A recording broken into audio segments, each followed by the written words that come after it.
നമസ്കാരം. എല്ലാ പ്രേക്ഷകർക്കും അന്യോന്യത്തിലേക്ക് സ്വാഗതം. അന്യോന്യത്തിൽ ഇന്ന് പങ്കെടുക്കുന്നത് ശ്രീ ജോസഫ് പുലിക്കുന്നേലാണ്. സാറേ നമസ്കാരം. നമസ്കാരം. ഈ പരിപാടിയിലേക്ക് സ്വാഗതം. Thank you. ഓശാന എന്ന പ്രസിദ്ധീകരണം 38 കൊല്ലമായി താങ്കൾ നടത്തിക്കൊണ്ടിരിക്കുന്നു. അത് നിർത്തുന്നു എന്ന് പ്രഖ്യാപിച്ചു. ആ സാഹചര്യത്തിലാണ് നമ്മളിപ്പോൾ ഇരിക്കുന്നത്. എന്തുകൊണ്ടാണ് അങ്ങനെ ഒരു തീരുമാനമെടുത്തത്? ഇത് എൻ്റെ ഒരു കാഴ്ചപ്പാടുണ്ടായിരുന്നു. ആ കാഴ്ചപ്പാടും ഊന്നലും ദിശകളുമെല്ലാം വേറൊരാൾ വന്നാൽ മാറിയെന്നിരിക്കും. അതുകൊണ്ട് അത് വേണ്ട. ഞാൻ ഇരിക്കുമ്പോൾ തന്നെ സ്വരം നല്ലപ്പോൾ പാട്ട് നിർത്തുകയാണ് നല്ലത്. എനിക്ക് 82 വയസ്സായി. പഴയതുപോലെയുള്ള ഓർമ്മയോ വായിക്കാനുള്ള കഴിവോ ഇല്ല. അതുകൊണ്ട് അത് നിർത്തി അങ്ങ് പോയാലും ഒരു അപകടവും ഇല്ല. ഞാൻ ഇല്ല, വേറെ ആർക്കെങ്കിലും തുടങ്ങാം. താങ്കളുടെ അതേ കാഴ്ചപ്പാടുകൾ അതുപോലെ പിന്തുടരുന്ന ഒരാൾ ഇല്ല എന്നുകൂടി അതിനർത്ഥമില്ലേ? ഒരതിർത്തിയോളം കാഴ്ചപ്പാടുണ്ടാവണമെങ്കിൽ വായിക്കണം. ഈ സഭാകാര്യങ്ങളെക്കുറിച്ച് വായിക്കുന്നത് കൊണ്ട് ഒരുത്തർക്ക് ഒന്നും കിട്ടാൻ പോകില്ല. ഒരു ഡോക്ടറേറ്റ് എടുത്താൽ പോലും പ്രയോജനമില്ല. ക്രിസ്തീയ സഭയെ, കത്തോലിക്ക സഭയെ നവീകരിക്കുക, ജനാധിപത്യവൽക്കരിക്കുക, പള്ളിയെ ജനാധിപത്യവൽക്കരിക്കുക, ഇതൊക്കെയാണ് താങ്കളുടെ മുദ്രാവാക്യങ്ങൾ. എന്താണ് താങ്കൾ ഉദ്ദേശിക്കുന്നത്? എന്തൊക്കെയാണ് താങ്കളുടെ ഉദ്ദേശ ലക്ഷ്യങ്ങൾ? എൻ്റെ ഒരു ഉദ്ദേശ ലക്ഷ്യമല്ല. ഓരോരുത്തരും ജനിക്കുമ്പോഴും ഒരു ഉദ്ദേശ ലക്ഷ്യങ്ങളുണ്ട്. ക്രിസ്തു ജനിച്ചപ്പോൾ ഒരു ഉദ്ദേശ ലക്ഷ്യം ഉണ്ടായിരുന്നു. ആ ലക്ഷ്യത്തിന് വിരുദ്ധമായി ക്രിസ്തു സഭ മാറി. താങ്കൾ നിരന്തരം പറഞ്ഞുകൊണ്ടിരുന്നൊരു കാര്യമുണ്ട്, പള്ളിയുടെ സ്വത്തുക്കൾ അത് വിശ്വാസികളുടേതാവണം. ഇപ്പോൾ അങ്ങനെയല്ല എന്ന്. എന്താണ് ആ വാദത്തിന് പ്രസക്തി? ജനാധിപത്യവൽക്കരിക്കണമെന്നല്ല ഞാൻ പറയുന്നത്, ക്രിസ്തുവൽക്കരിക്കണം. ക്രിസ്തുവിന് മരണശേഷം ശിഷ്യന്മാരെല്ലാവരും കൂടെ കൂടിയിരുന്നിട്ട് ഈ ഭൗതിക സ്വത്ത് എങ്ങനെ ഭരിക്കണമെന്നുള്ളതിനെ കുറിച്ചൊരു തീരുമാനമെടുത്തു. ഈ പുരോഹിതരായിരുന്നവർ, അതായത് ഈ അപ്പസ്തോലന്മാർ, എല്ലാ ഭരണവ്യവസ്ഥയിൽ നിന്നും മാറി നിന്നിട്ട് ഇത് ജനങ്ങളെ ഏൽപ്പിക്കുകയത്. അപ്പം ആദ്യമായി ഇങ്ങനെ ജനങ്ങളെ ഏൽപ്പിച്ച ഭൗതിക സ്വത്തുക്കളുടെ ഭരണം ജനങ്ങളെ ഏൽപ്പിച്ച ഒരു സമ്പ്രദായം, സമൂഹ സമ്പ്രദായം ആരംഭിച്ചത് ക്രിസ്തുവാണ്. സത്യത്തിൽ ജനാധിപത്യത്തിന്റെ ഒരു തുടക്കം അവിടെ നിന്നാണ് താങ്കൾ ഉദ്ദേശിക്കുന്നത്? അതെ. ഒരുപക്ഷെ ഏതൻസ് പൊളിറ്റിക്കൽ രാഷ്ട്രീയ ജനാധിപത്യം ഇതല്ല, സാമ്പത്തിക ജനാധിപത്യമാണ്. ഇത് ഭാരതത്തിലുണ്ടായിരുന്നു. ഇപ്പോൾ പള്ളിയുടെ സ്വത്ത് മുഴുവൻ, കത്തോലിക്ക പള്ളിയുടെ സ്വത്ത് മുഴുവൻ പോപ്പിന്റെ ആണെന്നാണ് പറയുന്നത്. അത് മെത്രാനാണ് അതിന്റെ കൈകാര്യ കർത്താവായിട്ട് മാറുന്നത്. ആ സമ്പ്രദായം പിന്നീട് എപ്പോഴാണ് വന്നത്? പോർച്ചുഗീസുകാർ വന്നതിന് ശേഷമാണ് ഇത് ആരംഭിച്ചത്. പക്ഷേ ഇവിടുത്തെ ക്രിസ്ത്യാനികൾ അതിനെ എന്നും എതിർത്തുകൊണ്ടിരുന്നു. സാധിക്കില്ല, ഞങ്ങളുടെ പള്ളി ഞങ്ങളുടേതാണ്. അത് പാറമക്കൾ ഗവർണർ 18-ാം നൂറ്റാണ്ടിൽ തന്നെ പറഞ്ഞു, ഈ പള്ളികളൊന്നും നിൻ്റെ തന്തമാരുണ്ടാക്കിയതല്ല, ഈ ഞങ്ങളുടേതാണ്, അത് നിങ്ങൾക്ക് വിട്ടുതരികയില്ല, അങ്ങനെ ചിന്തിക്കണ്ട എന്ന് പറയുകയും പോർച്ചുഗീസുകാർ പോവുകയും ചെയ്തു. ഈ ഉദയംപേരൂർ സൂനകദോസ്, കൂനംകുരിശ് കലാപം, പാറക്കാട്ടിൽ തോമാ കത്തനാര്, അതിനൊക്കെ ശേഷം സഭ തന്നെ പിരിയുകയും കത്തോലിക്ക സഭയുടെ ഒരു വഴിയിൽ പോവുകയുമല്ലേ ചെയ്തത്? അതെ. ആ കത്തോലിക്ക സഭയ്ക്കുള്ളിൽ തന്നെ പിന്നീടും നവീകരണ പ്രസ്ഥാനങ്ങൾ നടക്കുന്നുണ്ട്. അതിൻ്റെ ഒരു തുടർച്ചയായിട്ടാണോ താങ്കളെ കാണുന്നത്? ഇല്ല, ഞാനിത് ആരംഭിക്കുന്ന കാലത്ത് ഈ നവീകരണത്തെക്കുറിച്ച് സംസാരിക്കാൻ ആരും കേരളത്തിലുണ്ടായിരുന്നില്ല. 1960 ആരംഭിച്ചിരുന്ന വത്തിക്കാൻ സുനഹദോസ് ഒരു പുതിയ വീക്ഷണം ഉണ്ടാക്കി. അത് കേരളത്തിൽ ആരും നോക്കിയില്ല, ഇപ്പോഴും നടപ്പാക്കിയിട്ടില്ല. ഇത് നടപ്പാക്കണമെന്നാണ് ആദ്യമേ ഞാൻ പറഞ്ഞത്. ഇത് സ്വത്തുക്കളുടെ കാര്യത്തിൽ മാത്രമാണോ ഉള്ളത്? ഈ ആരാധനാ വഴിയുടെ കാര്യത്തിലും മാർത്തോമ മാർഗം എന്ന് പറയുന്നത് വേറൊന്നായിരുന്നു. ഉദാഹരണത്തിന് കുർബാന, അത് പുരോഹിതന്മാർ നടത്തുന്ന ഒരു രീതിയാണ് ഇപ്പോൾ കത്തോലിക്ക സഭ പിന്തുടരുന്നത്. അത് പങ്കെടുക്കുന്ന എല്ലാവരും ചേർന്ന ഒരു കർമ്മമായിട്ട് പിന്തുടരുന്ന ഒരു രീതിയാണ് മാർത്തോമ മാർഗത്തിലുള്ളത്. അത്തരത്തിൽ മാർത്തോമ മാർഗം കത്തോലിക്ക സഭയാകെ പകർത്തണം എന്നൊരാവശ്യം താങ്കൾക്ക് ഉണ്ട്? തീർച്ചയായിട്ടും സഭ ആകെ പകർത്തണം. കാരണം ഈ യൂറോപ്പിൽ സഭ ഉണ്ടായപ്പോൾ മുതൽ 4-ാം നൂറ്റാണ്ട് മുതൽ കോൺസ്റ്റന്റൈൻ ഈ സഭയെ പിടിച്ചടക്കിയിട്ട് ഈ കോൺസ്റ്റന്റൈൻ ഉണ്ടാക്കിയ ഒരു സഭയായി എന്നുള്ളത്, ക്രിസ്തു സ്ഥാപിച്ച സഭയല്ല. വളരെ നൂറ്റാണ്ടുകളിൽ രാജകീയമായ പാട്രണേജിലാണ് കത്തോലിക്ക സഭ വളർന്നത്. അതിന് രാജകീയമായ സ്ട്രക്ചർ ഉണ്ടാക്കി കൊടുത്തു. ഇനി ആ സ്ട്രക്ചർ അഴിച്ചു മാറ്റണം. ആ സ്ട്രക്ചറിനെ നിലനിർത്തുന്നതിന് വേണ്ടി ഉണ്ടാക്കിയിട്ടുള്ള തിയോളജി മാറണം. ഇതിൻ്റെ പിമ്പിലെല്ലാം രീതിശാസ്ത്രങ്ങളുണ്ട്. ഈ രീതിശാസ്ത്രങ്ങളും മാറണം, എങ്കിലേ ഇത് നവീകരിക്കാൻ സാധിക്കുകയുള്ളൂ. താങ്കൾ പറയുന്നത് ആദിമസഭയിലേക്ക് മടങ്ങിപ്പോകണമെന്നാണ്. സഭയുടെ പീഡനകാലത്തെ സഭയുടെ രീതിയിലേക്ക് മടങ്ങിപ്പോകണം എന്നാണ്. അത് നടക്കുമെന്ന് സങ്കല്പിക്കാവുന്ന ഒരു കാര്യമാണോ? അല്ല, അല്ലെങ്കിൽ സഭ പോകില്ലെന്നാവും. ഇപ്പം യൂറോപ്പിൽ 10% പോലും പള്ളിയിൽ പോകുന്നവരല്ല. അച്ഛന്മാരാവാനും കന്യാസ്ത്രീകളാവാനും ആളുകളേ ഇല്ല. എന്തിനാ കന്യാസ്ത്രീ മഠം? ഞാനും പോയിട്ടുണ്ട് യൂറോപ്പിലൊക്കെ. അപ്പം കന്യാസ്ത്രീ മഠങ്ങളിൽ മിക്കതും പൂട്ടിയിട്ടിരിക്കുകയാണ്, ആളില്ല. അതൊക്കെ ഇതായിട്ട് വാടകയ്ക്ക് കൊടുത്തുകൊണ്ടിരിക്കുക. അപ്പോൾ ആ രീതിയിൽ ആദിമസഭയുടെ രീതികളിലേക്ക് മാറിയില്ലെങ്കിൽ ഈ സഭ തന്നെ ഇല്ലാതായി പോകുമെന്നാണ് താങ്കൾ പറയുന്നത്? ഈ സഭ എൻ്റേതാണെന്നുള്ളൊരു ബോധ്യം ഉണ്ടാവണം. ഇത് ഈ വിമോചന സമരം നടത്തി വരാം. അന്ന് ഈ സ്കൂളുകളെല്ലാം നിങ്ങളുടേതാണെന്നാണ് പറഞ്ഞത്. അത് ഞങ്ങളുടേത്. ശരിയാണ്, ഈ സ്കൂളെല്ലാം പണിത് ഞങ്ങളുടെ കാരണവന്മാരുടെ പണം കൊണ്ടാണ്. അപ്പോൾ ഇത് ഗവൺമെൻറ് പിടിച്ചെടുത്തുകൊണ്ട് പോകുന്നു എന്നാണ് ഭയപ്പെടുത്തിയത്. അന്ന് പറഞ്ഞുകൊണ്ടിരുന്നത് ഞാൻ ഓർക്കുന്നുണ്ട്. അന്നത്തെ കാലത്ത് ഈ സഭ നമ്മുടേതാണ്, ഈ പള്ളിക്കൂട് എൻ്റെയാണ്, പള്ളി എൻ്റെയാണ്. ഇന്ന് പള്ളി അച്ഛൻ്റെയാണ്, സ്ഥാപനങ്ങളും അച്ഛന്മാരുടെയും കന്യാസ്ത്രീമാരുടെ. ഞങ്ങൾക്ക് അതിൻ്റെ ഭരണകാര്യത്തിൽ ഇടപെടാനോ അഭിപ്രായം പറയാനോ അവകാശമില്ല അൽമായർക്ക്. അങ്ങനെ വരുമ്പോൾ തീർച്ചയായും അൽമായരും മടുത്തു. ഈ അഴിമതികൾ വരുന്നു. സാറിപ്പോൾ പറയുന്നത് മറ്റ് മതങ്ങൾക്ക് അവരുടെ ആരാധനാലയങ്ങൾക്കും സ്വത്തുക്കൾക്കും ഒക്കെ നിയമമുണ്ട്. സർക്കാരിൻ്റെ തന്നെ നിയമങ്ങൾ അനുസരിച്ചുള്ള സംവിധാനങ്ങളുണ്ട്. ദേവസ്വം ബോർഡുണ്ട്, വഖഫ് ബോർഡുണ്ട്. സമാന്തരമായിട്ടുള്ളൊരു സംവിധാനം ക്രിസ്ത്യാനികൾക്കും വേണം എന്നാണ് താങ്കൾ ആവശ്യപ്പെടുന്നത്? സമാന്തരമായ ഒരു ഒന്നൊന്നും ഞാൻ പറയില്ല. കാരണം ദേവസ്വം ബോർഡൊക്കെ പിന്നീടുണ്ടായ ചിന്തയിലുണ്ട്. ഇത് ആദ്യം മുതലേ ഇങ്ങനെയാണ് പോന്നിരുന്നത്. അതിലേക്ക് മടങ്ങിപ്പോകണം. അപ്പോഴും ഈ തർക്കം വരില്ലേ? ഈ വിമോചന സമരക്കാലത്തൊക്കെ പറഞ്ഞത് നമ്മുടെ കാരണവന്മാര് പഷ്ണി കിടന്നുകൊണ്ട് പിടിയേരി കൊടുത്തിട്ടും നേർച്ച തേങ്ങ കൊടുത്തിട്ടും ഒക്കെ ഉണ്ടായ സ്ഥാപനങ്ങൾ പിടിച്ചെടുക്കാൻ പോകുന്നു എന്നൊരു ഭീതിയാണ് പരത്തിയത്. അതേപോലെ തന്നെ ഉണ്ടാവില്ലേ നമ്മുടെ സ്വന്തം സ്ഥാപനങ്ങൾ, അച്ഛന്മാർ നടത്തിക്കൊണ്ടിരിക്കുന്ന ആ സ്ഥാപനങ്ങൾ നാട്ടുകാർക്ക് വിട്ടുകൊടുക്കുന്ന ഒരു സ്ഥിതിയിലേക്ക് പോകേണ്ടി വരുന്നു എന്നൊരു പേടി പരത്തുന്നു? അവർക്കാ പേടി, നമുക്കില്ല. അച്ഛന്മാർക്കാണ് പേടി. അച്ഛന്മാർക്കാണ് പേടി. അച്ഛന്മാർ അഴിമതി നടത്തുന്നുണ്ടോ? തീർച്ചയായിട്ടും. അത് അല്ലെങ്കിൽ ഞാൻ ചോദിക്കട്ടെ, ഇത് നിങ്ങൾക്കൊക്കെ മക്കളെ ഇതാ കണക്ക് എന്ന് പറഞ്ഞ് കാണിച്ചു കൊടുത്തൂടെ? അല്ല, അച്ഛന്മാർക്കേ കുടുംബമില്ല, സ്വകാര്യ കുടുംബമില്ല. ചുമ്മാ തോന്നുന്നതല്ലേ. ഈ ചിലടക്ക് കുടുംബമുണ്ട്, ഒരു കുടുംബമല്ല പല കുടുംബങ്ങളെ പോറ്റേണ്ടി വരും. സ്വകാര്യ താല്പര്യങ്ങളുണ്ട്, അവര് ഈ സ്വത്തെടുത്ത് ദുരുപയോഗിക്കുന്നുണ്ട്. തീർച്ചയായും. അല്ലെങ്കിൽ എന്തുകൊണ്ട് കണക്ക് വെച്ചുകൂടാ?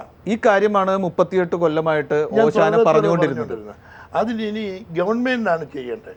ജനങ്ങൾ ബോധവാന്മാരായി എന്താ ഇങ്ങനെ ഒരു നിയമം വേണമെന്നും. ഇനി ഗവൺമെൻറ് ഒരു ആക്ട് കൊണ്ടുവരണം. ഞാനിത് പറഞ്ഞു.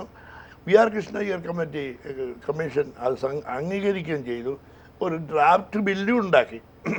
പക്ഷെ അത് പുരോഹിത സമ്മർദ്ദം മൂലം വോട്ട് ബാങ്കിനെ ഭയന്ന് എല്ലാ രാഷ്ട്രീയ പാർട്ടികളും അതേ തൊടാതെ പോവുക. അത് തൊട്ടേ മതിയാവും. താങ്കൾ എന്താണ് പറയുന്നത്? V R Krishnaiyer committee report നടപ്പാക്കണം? അങ്ങനെയല്ല, അത് വേണ്ട ഭേദഗതികളോടെ നടപ്പാക്കണം. താങ്കൾ ഈ ദൗത്യമായിട്ട് ഒരു 4 പതിറ്റാണ്ടോളം പ്രവർത്തിച്ചിട്ടും പള്ളിയിൽ നിന്ന് ആരെങ്കിലും, പുരോഹിതരുടെ ഭാഗത്ത് നിന്ന് ആരെങ്കിലും താങ്കളുമായി ചർച്ച നടത്തുകയോ താങ്കളുടെ ആശയങ്ങൾ ഏതു തരത്തിൽ ആവിഷ്കരിക്കാം, പ്രായോഗികമാക്കാം എന്ന് ചർച്ച ചെയ്യുകയും ഉണ്ടായിട്ടുണ്ടോ? ഈ മെത്രാന്മാരെ സംബന്ധിച്ചിടത്തോളം ചർച്ചയില്ല, എപ്പോഴും കൽപ്പനകളാണ്.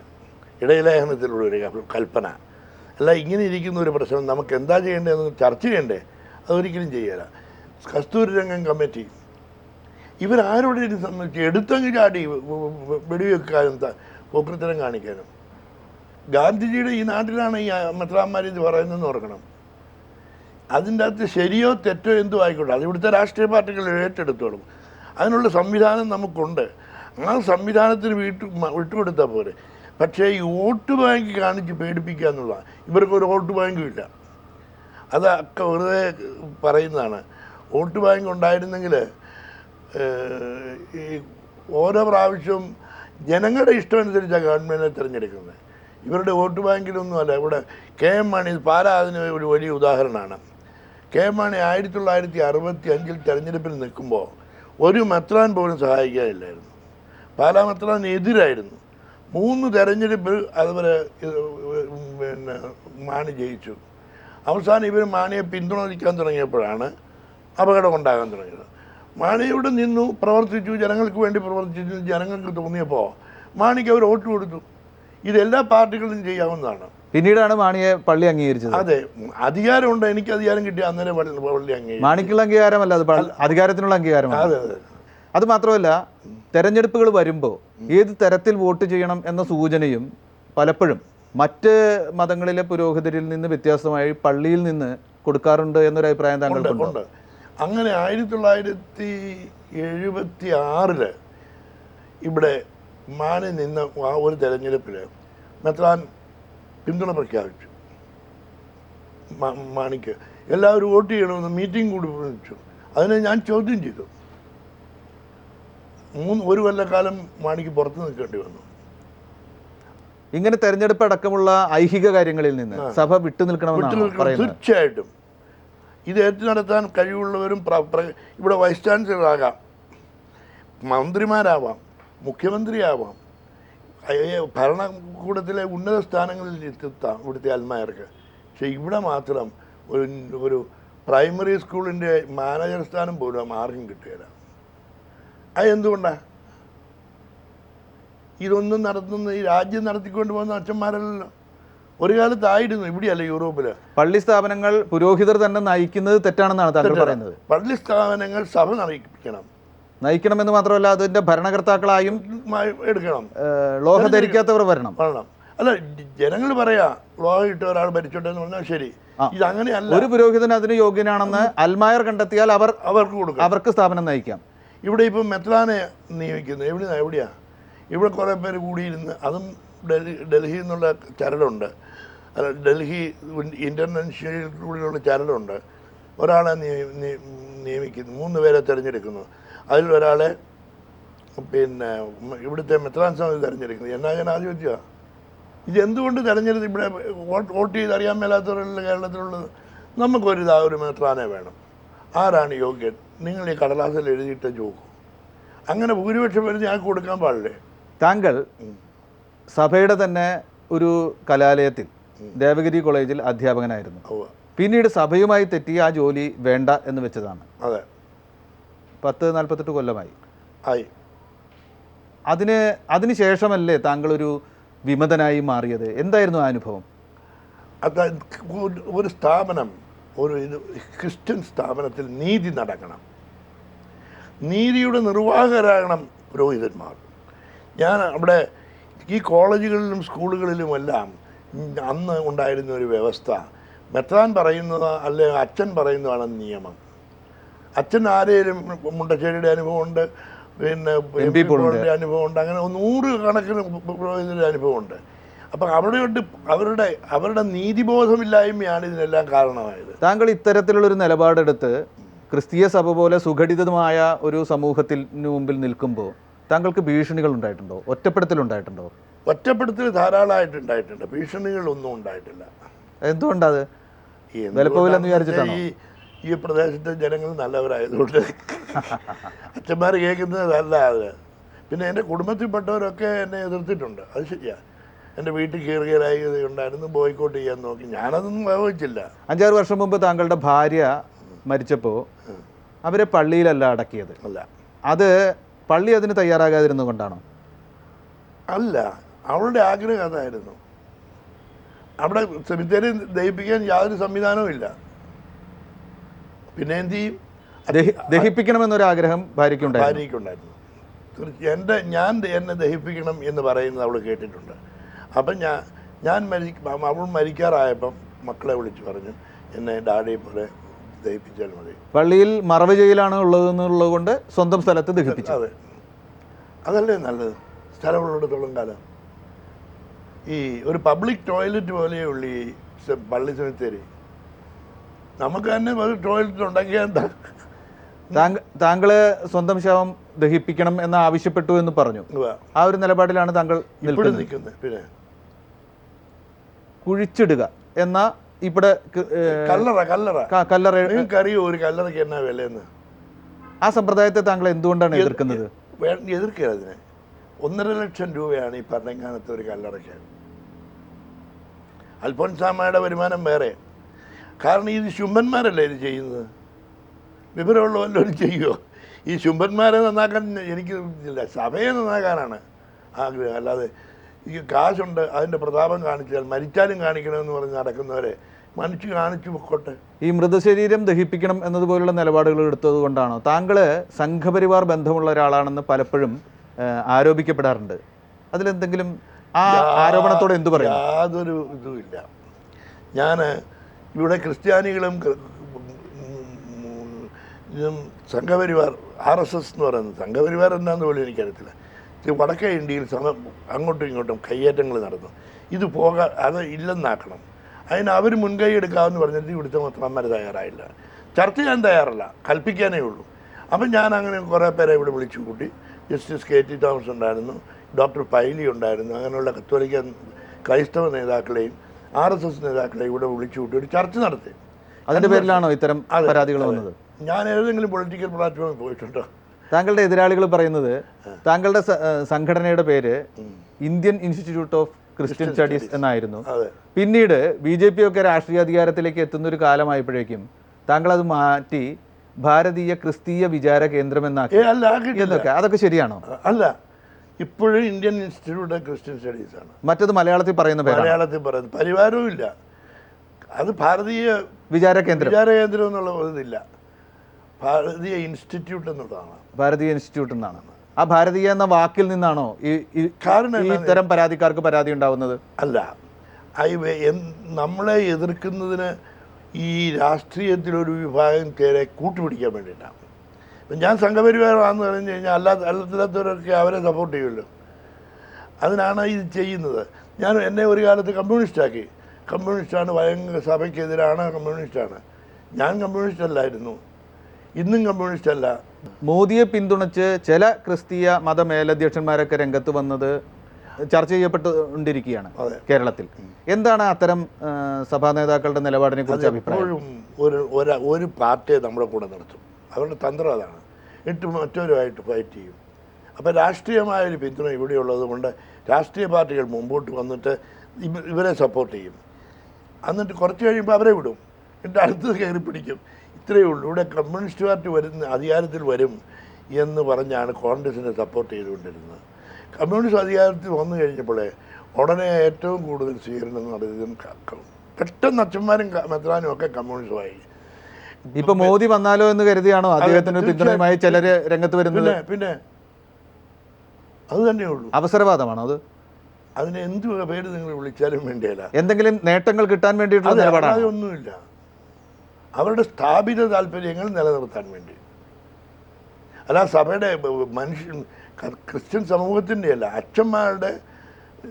ഇപ്പം വാജ്പേയി പ്രധാനമന്ത്രി ആയപ്പോൾ 10-ാം ദിവസം മദർ തെരേസയും കൊണ്ടൊരു മെത്രാൻ പോയി അവിടെ.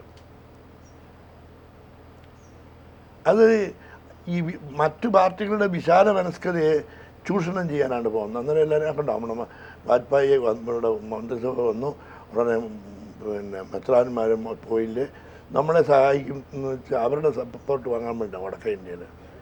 ഇതൊക്കെ പൊളിറ്റിക്കൽ തന്ത്രങ്ങളാണ്. താങ്കളുടെ സ്വപ്നത്തിലുള്ള ഒരു സഭാഭരണ രീതി അത് 1, 2, 3 എന്ന് പറയുകയാണെങ്കിൽ അതിൻ്റെ പ്രത്യേകതകൾ എന്തൊക്കെയാണ്? അതിൻ്റെ പ്രത്യേകത, ഓരോ ഇടവകയിൽ ഇടവക യോഗത്തിലായിരിക്കും ഭരണാധികാരം. വികാരിക്ക് അവിടെ പ്രിസൈഡ് ചെയ്യാം.